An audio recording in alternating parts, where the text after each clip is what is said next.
My name is Gary Young, and I run a social enterprise based in Scotland in the UK called the Mindful Enterprise. And the enterprise specialises in well-being, mental health and well-being, and unlocking human potential through tailored mindfulness training. With the profits that we make from the work that we do with businesses, with individual consumers, we deliver subsidised and some free mindfulness training into schools and into disadvantaged communities to help strengthen younger generations and to make mindfulness more accessible to more people from lots of different backgrounds.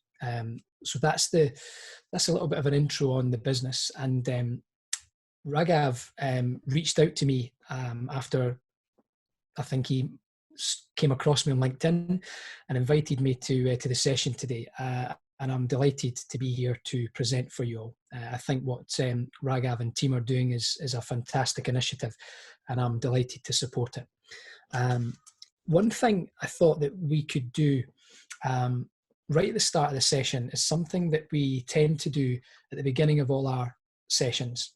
And this is just a very short practice that can help us to become more present. Because quite often we arrive in place in body, but we don't arrive in mind at the same time. Our minds are still a little bit busy and maybe drifting around into lots of different places. So we're going to do something together, which is invitational. If you just want to observe, you can observe. But I welcome you and invite you to try it. And all we're going to do is simply just take our awareness down into the body, and we're just going to notice our breathing. We're simply going to notice the breath in the body.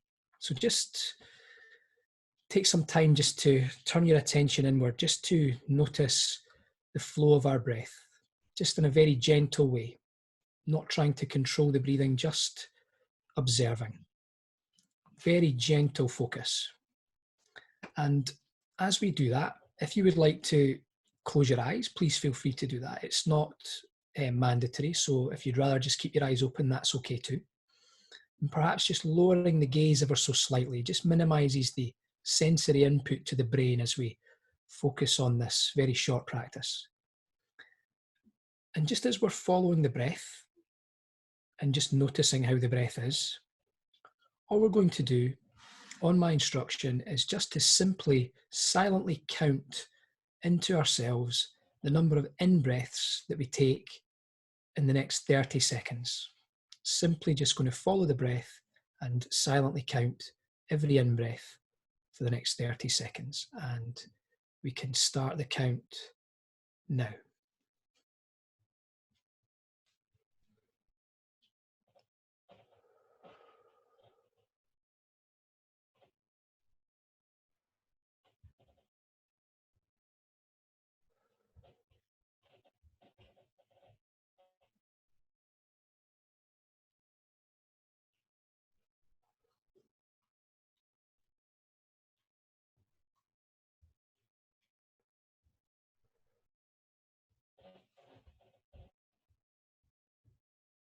And we can stop there. So just awakening again, just bringing our awareness back into this virtual space that we're in. And that short practice is just a way of trying to align our focus a bit more, just bring it into the body, a little bit more present, so that we step out of the thinking mind and into a more embodied state of presence. And that can be really useful to help us to de-stress, to step back from any worries that may be emerging in the mind, but also to help us to become more focused, more concentrated with what we have in front of us. So welcome. Just always useful after those very short exercises, just to reflect on how we are. How do we feel now? What did we notice as we were engaging in that short practice? How did the body feel? How did the breath feel? Because when we connect in with our breath, it can be an indicator of how we are, how the body feels. If we've been carrying a lot of stress, sometimes we may notice that the breath is faster, maybe a little bit more shallow if we're breathing from our chest rather than breathing from down here in our stomach. So it can bring information to us that can just help us to take some corrections throughout the day. So just reflecting there on what was alive for you in that short practice. How did the body feel? We just noticed that. So I'd like to move on with the session and just start to explore some areas relating to this situation we find ourselves in. And I wanted to start by sharing some of the key challenges. And this isn't an exhaustive list. This is just some of the key challenges that there may be out there. Feeling isolated is a natural. It's natural to feel a sense of isolation during a period of restricted freedoms, particularly if we're living alone, for example. Everyone is dealing with different circumstances. So if you've been feeling isolated, I'm going to share some tips later on that I hope you'll find useful. Boredom is another aspect. You know, the repetition of each day without the ability to move around freely, meet people and visit our favourite places can lead to boredom.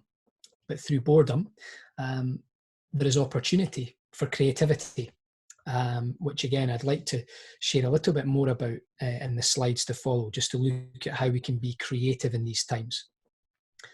The other things that we may be experiencing as well is maybe feeling a little bit anxious, or maybe our mood may be low, or maybe there's lots of different emotions that are flowing through our experience on a daily basis.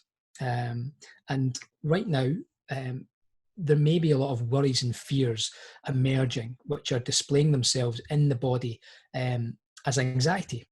And these are very natural things for us to experience it in times such as these, because the brain is hardwired to help to keep us safe. So any threatening situations or perceived threatening situations in our minds will trigger the body's survival response. And that sends us into this state that we call over here fight or flight. And this leads to some physical sensations that emerge in the body. Sometimes it can feel uncomfortable in terms of those physical sensations in the body, anxiety and other things we may experience.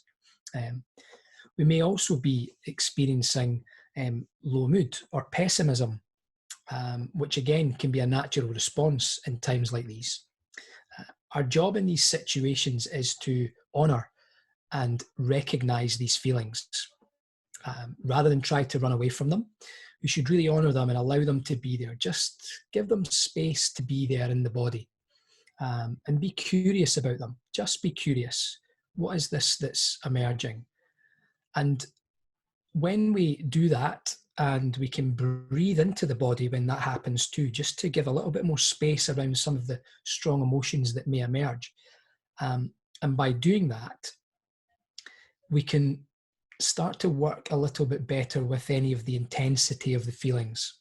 And when we also give that a little bit of time to be there, and be curious to maybe how it's emerged, after we've done that, we don't want to over-identify with any negative feelings. We can just allow the emotion to pass through.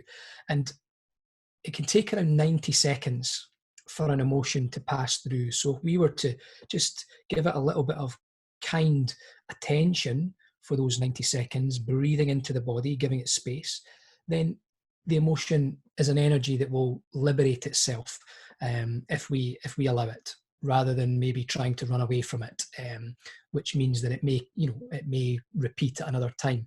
So that is a really good way for us to handle any emotions that emerge in the body. So I'm going to move on, just look at a couple of other things that I think will be useful. In fact, before I do that, I better cover the last bullet on this slide, which was the feeling lost and uncertain about the future. That might even relate to our work opportunities. And we might be wondering as well whether there'll be the same opportunities for us after this, and if things will return to some kind of normality. And again, very natural human concerns, but not ideas that we want to get too fixated on. These are just passing ideas through the mind, and we don't need to attach ourselves to them. We live in a world of abundance with unlimited possibilities.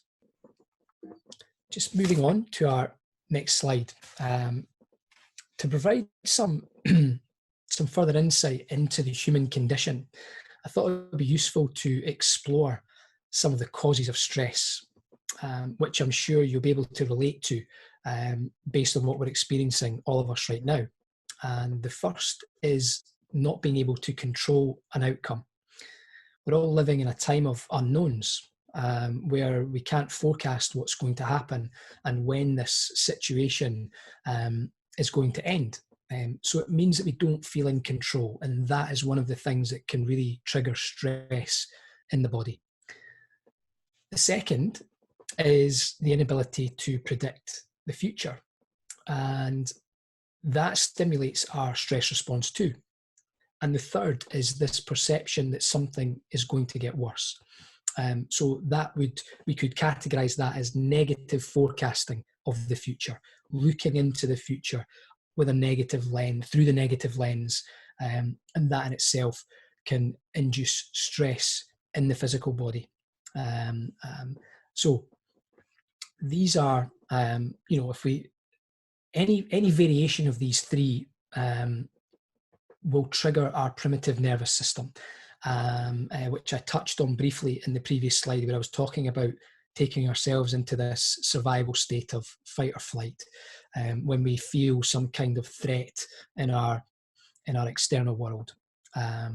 And so when we're activating our body's survival system, this system needs to mobilize an enormous amount of energy to prepare itself for any imminent danger or threat.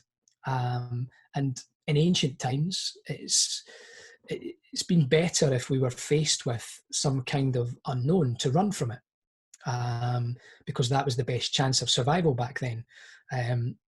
But that's not a strategy that we want to use often in our modern day lives, unless the situation really merits it. So if there is a really clear imminent danger of some kind of physical threat, we obviously have to act in accordance with that threat.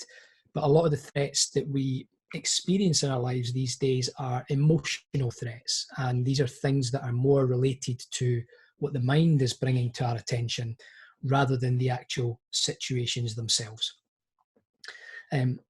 So as we keep switching on this system for an extended period of time, this kind of survival system, we're living by this, the arousal of fear and the arousal of suffering. And that suffering could be the kind of thoughts that we're engaging with in our minds that create suffering. And this is, when we do that, we're obviously mobilizing a lot of energy within our body to deal with this potentially threatening situation or perceived threatening situation. And when we do that, our immune systems are compromised, because there's only a certain amount of energy available to run the immune system effectively. So this is another reason why it can be really useful for us to learn how to train our minds first and foremost. And that's one of the things that mindfulness training is very good at. And also to help us to self-regulate our emotional feelings so that we don't live in this heightened state of survival too often. Because as I said, it has got an impact on not only how we feel mentally and physically, but also the function of things like the immune system in the body. And we need our immune systems to be strong at times where there's, viruses and other things. There's lots of pathogens and various things that are around, and it's our immune system that fights those off, of course, and keeps us safe. So, just moving on to look at some of the core foundations for good mental health and well-being, just so that we can really have a good awareness of those. The first one, I'm going to start top left with the images, and the first one is diet. Good nutrients into the body can keep us feeling energized, first and foremost. But also what we put into our bodies can impact how we feel about ourselves. So it's a good thing for us to be able to, to learn about what a good, healthy, balanced diet looks like. The next thing we have there is a good quality of sleep. So during the sleep cycle, our body's working to support healthy brain function and maintain our physical health. And when we haven't had over a consistent period the right amount of sleep that we need, it can impair not only how we feel, but also how we perform as well. The next one is rest and recovery. And in general, this is something that we should prioritize. But in our today's fast-paced society, human beings have lost the wisdom of genuinely resting and relaxing. And that means when we completely switch off from technology and other stimulation, so that we can really allow the brain to rest, and allow the body to rest. So that's a real fundamental component for our well-being and optimizing our performance over longer periods of time. And if we can do that surrounded by nature, even better. Studies have clearly shown a direct correlation between the time that we spend in nature and the positive effects on our psychological health, including reduction in stress, anger, reduction in our slowing down of the heart rate, decreasing of muscle tension, through this internal mapping that the brain does when it notices that we're in certain environments. So nature is a healer, and we should try and access it as often as possible, which at the moment might be a little bit challenging. If I don't know how strict the Indian government have been with the lockdown, whether there is still the option to go outside for some exercise and to get fresh air and stuff. In the UK, there has been measures in place that allow people to be outside and exercise, and within some measures. But it's important that we prioritise that. The next thing is regular exercise.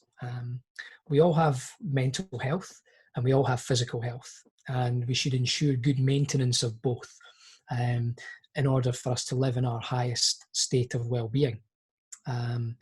Exercise, of course, has many benefits, both mentally and physically, and can also be a good way for us to liberate any emotional energy that may still be in the physical body. So moving our bodies is a really important one, and stretching our bodies. The next one down here in the bottom left is access to a good support network. So having people around us that we can be really open with, and talk to without any fear of judgment, can have a really big impact in us maintaining a good level of mental health and well-being. So right now, if that's more challenging, it's about us trying to think of more creative ways that we can connect with people. So that's very important. The one in the middle at the bottom is self-awareness, value, and reflection. And learning to recognize our own habits and triggers is really important for us to be able to manage stress effectively, and anxiety and other strong emotions that can be thrown up over the course of a day. We all have emotional needs. Some examples of those may be the need for safety and security, which will be impacted perhaps for a lot of people right now.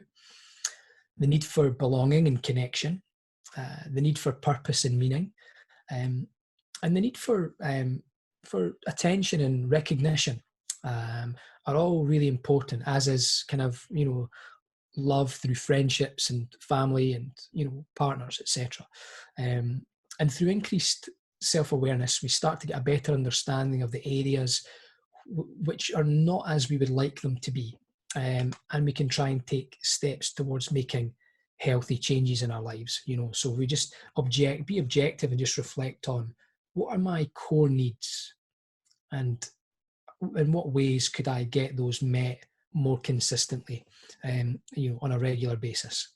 The next component to that is about value and recognizing our value, reflecting on our strengths, but also understanding our weaknesses, but remembering to value ourselves at all times. We are of equal value, every single one of us, and we need to remember that always.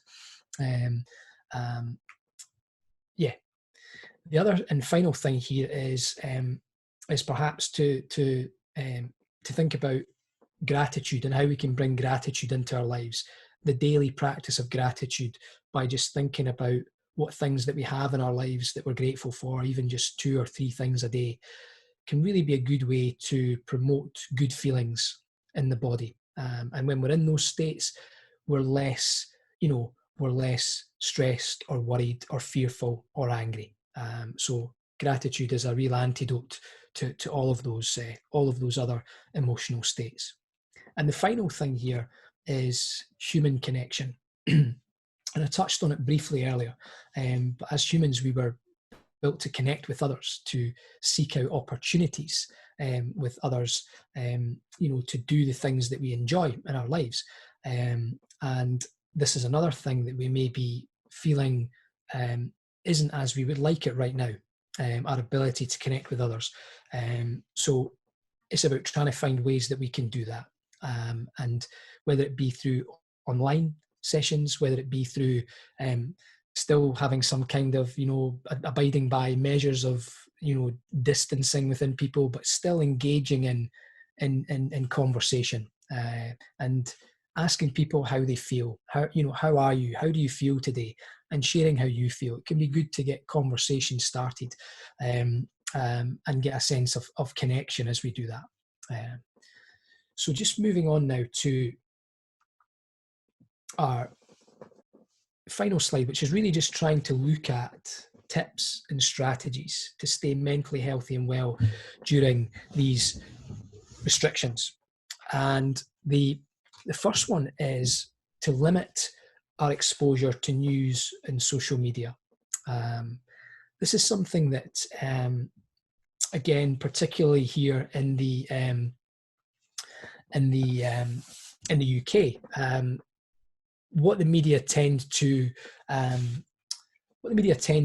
give out is a lot of negative and fearful stuff, not always accurate.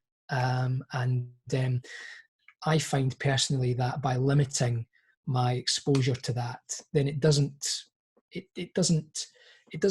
impact my internal state of being as much as it would if I was constantly absorbing all the information. So I absorb what I need to absorb, and then I leave the rest. But taking time away from technology in general is a really good practice to get into. The next one is to establish and maintain a healthy routine. And again, just referring back to the previous slide where I talked about how can we make sure that our core needs can be met on a more consistent basis.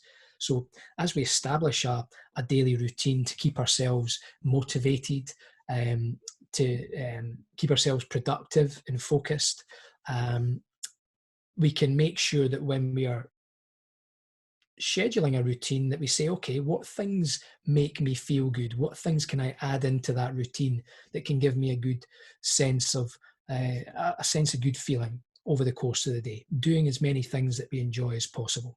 The next thing is to consider creating a positive vision for your future and set achievable goals. Again, as I touched on in the previous slide, having purpose and meaning in our lives is really important for our mental health and well-being. So if we can imagine the highest vision for ourselves in terms of our potential, and then really understand what it is that we enjoy doing, and then try and set some goals to help us to, just to try and track ourselves on how we're doing in relation to those goals can be motivating. The next thing is to learn something new. Use this time to learn something new that you've always wanted to explore, but perhaps never had the time. So this could be a good opportunity now. You know, I know that people are learning about cooking, learning about music and various other things. So this is an opportunity for us to really think creatively about the stuff that perhaps we really used to enjoy when we were children, but maybe don't get the chance to do these things as much now. We should try and do more of those things. The next one is to stay connected with family and friends as much as we can. And again, we can use online chatting and if possible, in-person chatting too, within the guidelines, but making sure that we still get a time, some opportunity to connect with other people. The next one is to stay active, and again, set some goals to give you motivation. And this can be whatever exercise that you enjoy doing. If it's just walking, make sure that we prioritize that just to keep the bodies moving. If it's something more active than that, is there an opportunity for us to do that? I know that people are doing, lots of people are doing their gym related workouts at home through video tutorials and various things, so there's lots of different ways that we can keep ourselves fit and healthy. And the final one here is to consider meditation. Some of you may already participate in meditation. For me, it's been one of the most transformative things that I've ever done. And it led to me, after 23 years working in a corporate career where I was working on some really large, complex changes within the retail banking sector in the UK, working for a lot of the big banks. I was a project and program manager with a lot of responsibility.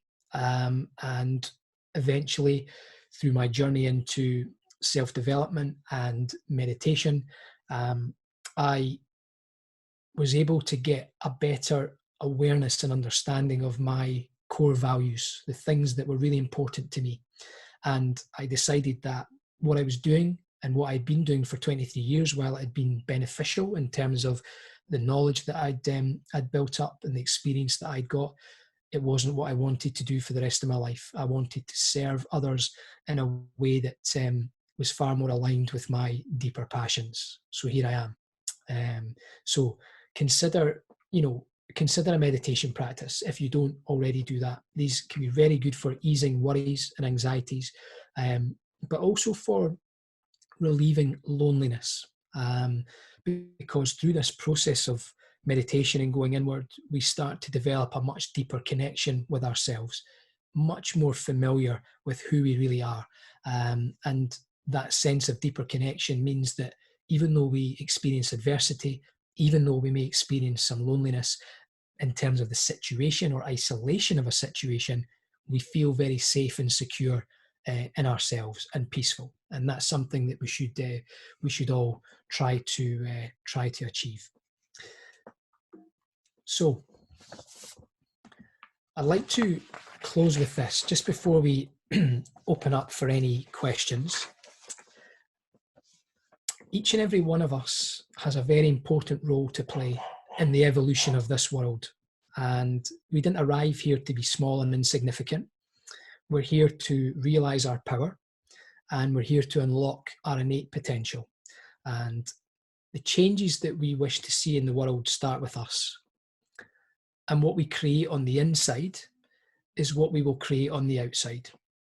So spend this time, I would recommend, getting to know yourself and recognize your unique value to this world and the importance of you being here and contributing, and then create something in alignment with what you truly care about, because that gives us purpose, it gives us meaning. Thank you for your kind attention and participation, and I'll now open up for any questions.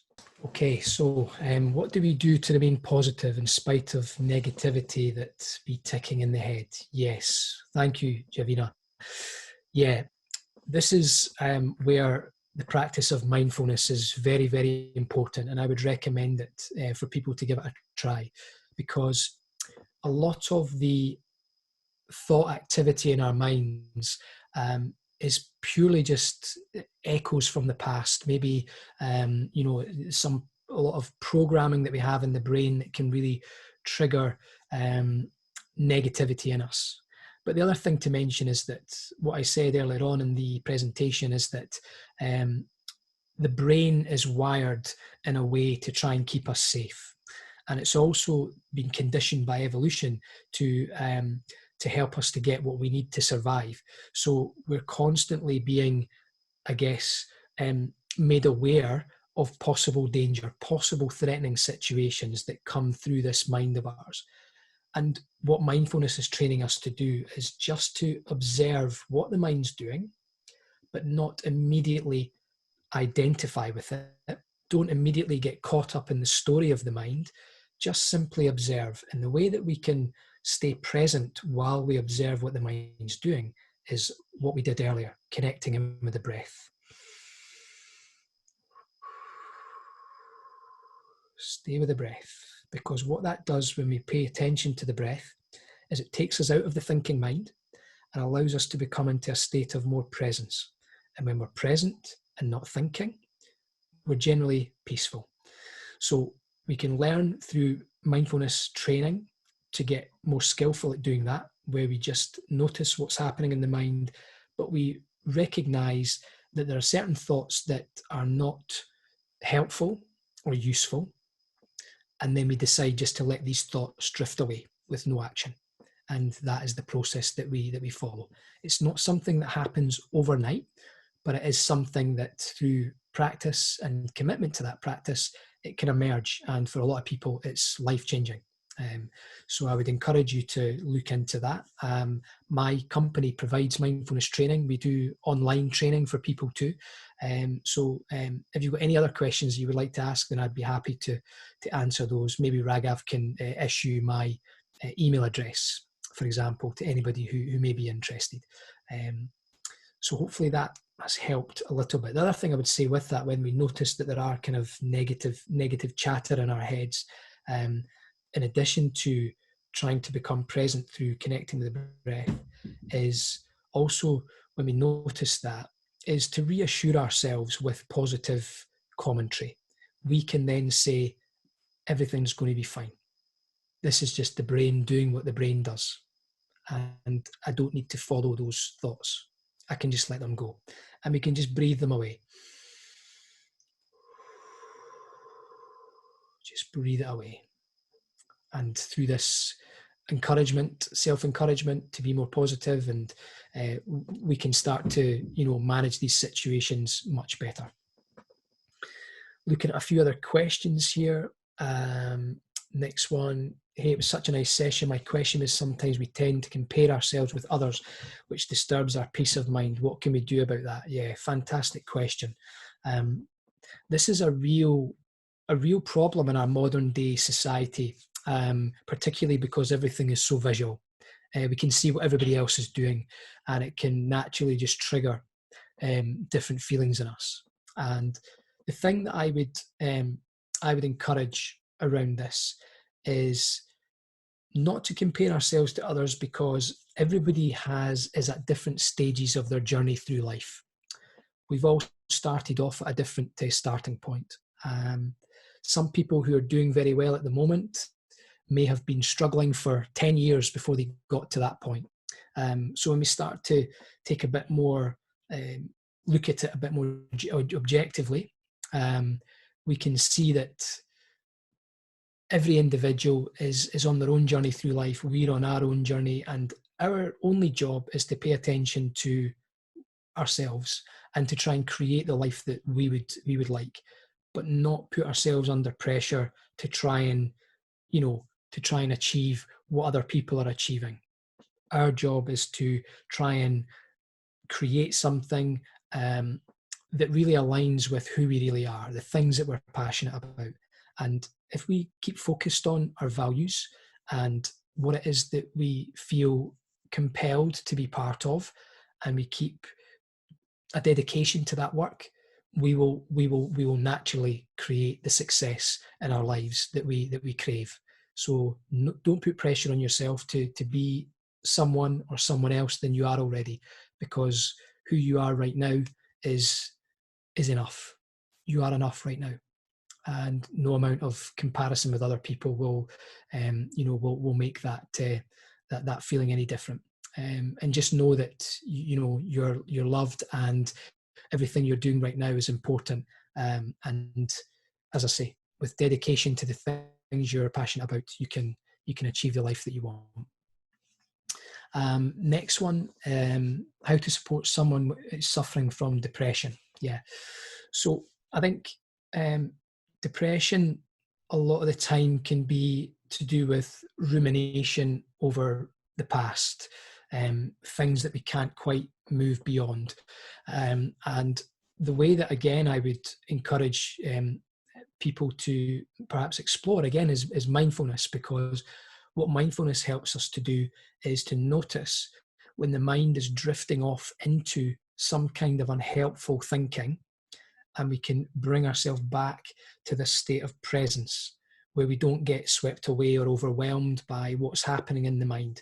And by cultivating that skill, we can move beyond the feelings of depression and start to look forward with more optimism for our lives. And the other thing that's really crucial there is that this repetition of focusing on negative thinking and then feeling depressed, pessimistic, there is a chemical change that's occurring in the body. When we engage in particular kinds of thoughts in our mind, the body releases chemicals that are consistent with the way that we've been thinking. And over time, what happens is we develop pathways in the brain that relate to the way we think, the way we feel, and the way we act. So in order for us to be able to change those pathways in the brain, which we can do, we can rewire our brain, we need to have the awareness of where it is that our minds take us that then create the feelings in the body, the depression. And by doing that and learning how to do that, we can start to then notice much quicker, and we can make a different choice in the moment with how we respond to that. And then over time, we break ourselves free from some of these old patterns that keep this continuing feeling of depression going. And it can also be good for us, people who are depressed, to talk and be open with people that they trust. Really talk about how they're feeling. For people just to sit there and give them space, give them time to talk without interrupting. Just allow them to be heard. That's sometimes what people need to hear, just that they're heard. And that can be very, very impactful too. So hopefully that's been useful. The other questions we have: what to do if our minds always remain full of thoughts, even during sleeping? Yeah, so this can be really challenging, because it's the subconscious mind that reawakens in the sleep cycle. And also, if we go to bed with a busy mind, then that can make it difficult to get to sleep in the first place. So that what I would encourage you to do is to try and have a ritual of de-stressing and clearing the mind before we go to sleep. And it could be that we focus on some kind of breathing techniques. There is a meditation, if we go on YouTube and put in guided body scan. The body scan is a meditation that allows us to just scan down through the body as we're lying in our beds. And we're just paying attention to the different sensations in the physical body. And quite a lot, what happens is, before people have even got to the end of the audio, the meditation audio, they've fallen asleep. Now, the idea when we do our mindfulness meditation is not necessarily to fall asleep, but this can help us to learn ways that we can step out of the thinking mind, which means we're not feeding energy into those thoughts, because that's the thing that can make it feel intense when we're trying to get to sleep. The more attention we give, that's where we send our energy. Energy follows focus. So when we focus on thoughts in our mind, we're feeding energy in, we're giving them more power, more momentum. So we need to learn how to stay focused in the body and just observe what the mind's doing without being seduced by it. And that's mindfulness. And that's something through training we can get really skillful at. So I would encourage that. And also there's another one that I'll give you. When lying in bed, again, maybe just paying attention to your breath initially, and then tense every muscle in your body. Really just tense your whole body for maybe sort of 5 or 6 seconds. Hold it very tight and then release. Allow the body to release that tension. And then perhaps maybe another minute later, you can do it again. Tense the whole body and then release it. And you might notice that also has a very positive effect on our ability to get a good quality of sleep. So hopefully that's been useful too. Next one, just a thank you. You're welcome. Talking about screen time, without a doubt, most of our work happen over screen, but in my opinion, having a delicate balance is important here. I get overwhelmed if I spend too much time on screen, perhaps replying to emails, texts, etc. Yeah, you're correct. Working on screens is draining on our energy. It can affect our eyes, and it can affect ultimately our concentration over time. So I think the way that we try and do that is we try and be disciplined to step off and out of technology at any moments of rest that we can, and also to try and maybe set aside a time in the day where we check our messages, and leave other times of the day where we just leave our phones away from where we're working or around other people. And that takes a bit of getting used to, because our phones and our computers are very addictive too. So we need to just try and do that with small steps. But I think it's really useful for us to take that time away so that we can give our brain a break. It's very important. Next one, as we know, meditation that we're doing is for higher purpose. Can you share your experiences with these spiritual experiences? Yeah, absolutely. I do believe that it is it's a portal into our higher selves and this higher force or energy that exists in this world. Not only is it a way for us to be more peaceful within ourselves, but it can also allow us, when we settle our minds, to be able to access this thing we call our intuition, our inner guidance system, which is whispering and communicating with us every day to help to guide us in the direction that we need to head in for our highest good. So being able to settle the mind and learn how to do that is very beneficial. And wherever one wants to take their spiritual practice is up to the individual. I'm very committed to my spiritual path, and for me it's about trying to become self-realized, and to serve others in a way that is in alignment with my deepest passions and my highest purpose. That is why I commit to that path, because I want to realize my potential and I want to be of service to other people. So this has helped me to do that. It's also the route to help us to improve our well-being, and let go of anything from our past that may be impacting our ability to flourish in the future. So all of these things, I would say. Next thing, what would you suggest to the graduating students to remain in a positive mindset given the current job scenario? I would say really become clear within yourself what direction that you want to travel in terms of your career. If we've got ideas in our head of trying to go down a career path that's purely about financial gain, so something about the money, I would encourage people to step back from that and to focus more clearly on your values. What are the things that are important to you? You know, family, integrity, environmentalism, being a humanitarian, helping resolve some kind of problem in the world, whatever it might be, is to really try and connect in with that deeper purpose.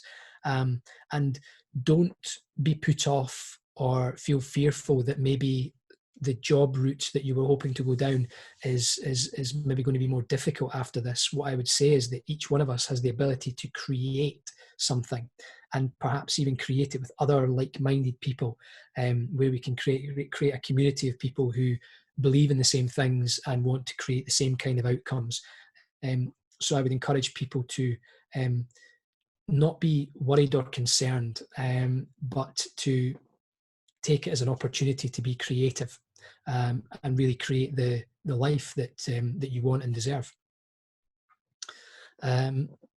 Next thing. What would an individual working in a corporate sector do with the disturbance in their routine since they have to work in night shifts? Yeah. If that disturbance is relating to not being able to go into work or do the same things as you did before, or perhaps working night shift, but now not working, it's about, I guess, just trying to keep stimulated, and engaged with things that are giving you a sense of purpose while you're not in your same and normal routine. What things can you add into your routine that are going to give you a sense of enjoyment, a sense of focus? Maybe learn some new skills, something else, just to keep yourself feeling motivated is the key to that, I think. I can't comment on whether you should be trying to, realign sleep cycles and things like that, because I don't know when you'll be going back to work if you're off work just now. I would just say that do what feels intuitively the right thing for you in respect of that. Because the body obviously our body's got a good memory, and if we've been used to working in the night and sleeping at other times, then that's what the body will be used to. Okay, thank you. Yeah. I hope it's been useful, and I wish you all great success. Who knows? I might, I may do another session in the future if Raghav is keen, but we'll see what happens there. But yeah, thank you. Take care, guys. Bye bye.